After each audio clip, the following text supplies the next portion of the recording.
really an honor to be here in your company and to say a few words about a dear colleague. On education as a practice of liberation, Toni Morrison once said to her students, when you get these jobs that you have been so brilliantly trained for, just remember that your real job is that if you are free, you need to free somebody else. If you have some power, then your job is to empower somebody else. This is not just, she says, a grab bag candy game. This moving meditation from the greatest literary figure of our time captures the imagination because it evokes key principles about the professoriate and leadership within it. Morrison's comments are provocative even in this moment because they remain a countercultural impulse. They challenge the dominant ideological arrangements that prize celebrity and self-aggrandizement over community and social change, the production of fame over the liberation of people, the singular development of the self over the transformation of society.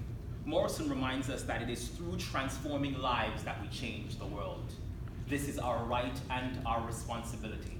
I'm so pleased to introduce a dynamic scholar and dear, dear friend who understands, promotes, and practices Toni Morrison's admonition so well. Dr. Bristol is an assistant professor of education at the University of California, Berkeley. He previously served as the Peter Paul Assistant Professor at Boston University. Travis is, without question, one of the most outstanding scholars in the field of teacher education. His research on the recruitment and retention of teachers includes research in the United States and outside the United States, with a keen focus on teachers of color in the African diaspora, including regions such as Guyana, Great Britain, France, and Belgium. His research has led to publications in journals such as Urban Education, the American Educational Research Journal, the Journal of Teacher Education, the International Journal of Comparative Education and Development, and popular outlets like the Washington Post, Education Week, among others. And he's done this in just 4 years. Right?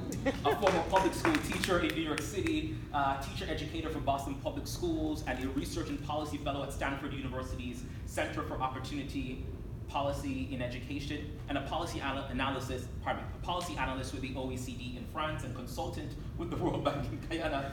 Travis has been supporting teachers and researching teachers across the African diaspora for the past 10 years. There is not another junior scholar in the US that I know whose research on teaching and recruitment of teachers of color has won more significant attention from school districts around the country. Travis's research with teachers has informed a multi-million-dollar public campaign in New York City to recruit more male teachers to college and to public schools in New York City. His research is being adopted in teacher training programs and professional development sessions for teachers in public schools in places like Boston, Tennessee, Mississippi, Delaware, New York City, and New Jersey.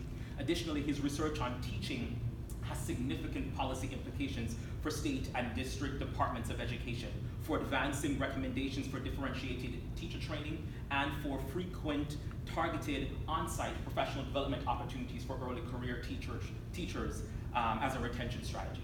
Now, I know many of you must be saying to yourself, this brother is doing the most with this introduction. And indeed I am. But I do this because oftentimes those who do the most among us get the least from us. Yes. And I wanted to summon this very moment because I'm not sure when next I'll ever have an opportunity to do this again. Travis is not only a scholar brother, but a dear friend. And I'm not sure when I'll have another platform where I'll get to introduce him like this, and so I want to make sure that I do it well and make sure that the world knows that he is a one-of-a-kind scholar, teacher, policymaker, and gifted emerging scholar destined to leave a mark on US and international teacher education for years to come. I am so pleased that he joins the ranks in ACD as an emerging scholar. Please join me in celebrating Dr.